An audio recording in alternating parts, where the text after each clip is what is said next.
Hello guys, good evening. सेवा र नमस्ते भन्दै आज चाहिँ म माछा बनाउनु गइरहेको छु।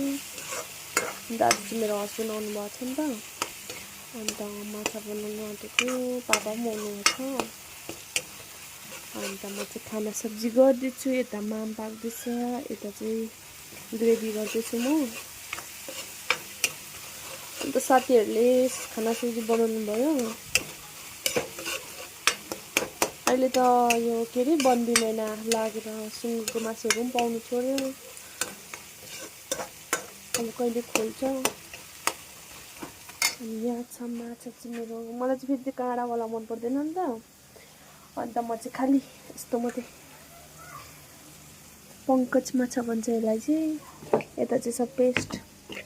यसमा चाहिँ मैले यो खोर्सानी एड गरेको छु।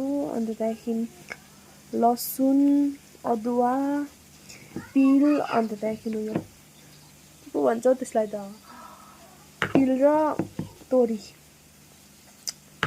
अब यसलाई चाहिँ लाउनु पर्ने हुन्छ यहाँनिर। वाउ, दामी बास्ना हुन्छ। अब अहिले एकछिनमा भेट्छु ल साथीहरू। यहाँनिर चाहिँ मैले हल्का पानी लाएर चाहिँ यहाँनिर उयो गर्दैछु, ग्रेभी पकाउँदैछु।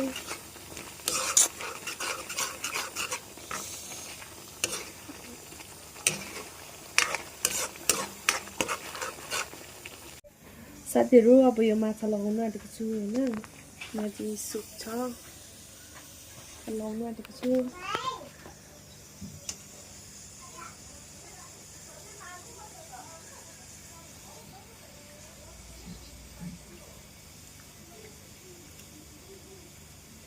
अब सुँगुरको मासुहरू, गोरुको मासुहरू त पाउँदैन अहिले बन्दी महिनाले गर्दा। अब माछा खाँदै बस्नुपर्छ।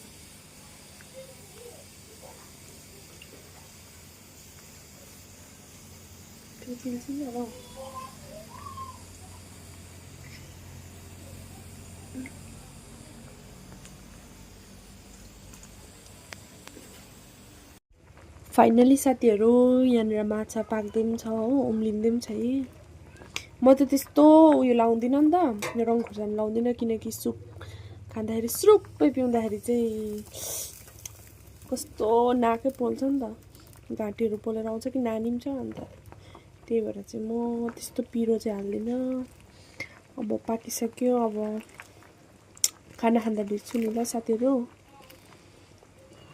साथीहरू म चाहिँ फाइनली पाकिसकेर यहाँ टेस्ट पनि गरिसक्यो। मिठो भएछ, दामी भएछ, दामी।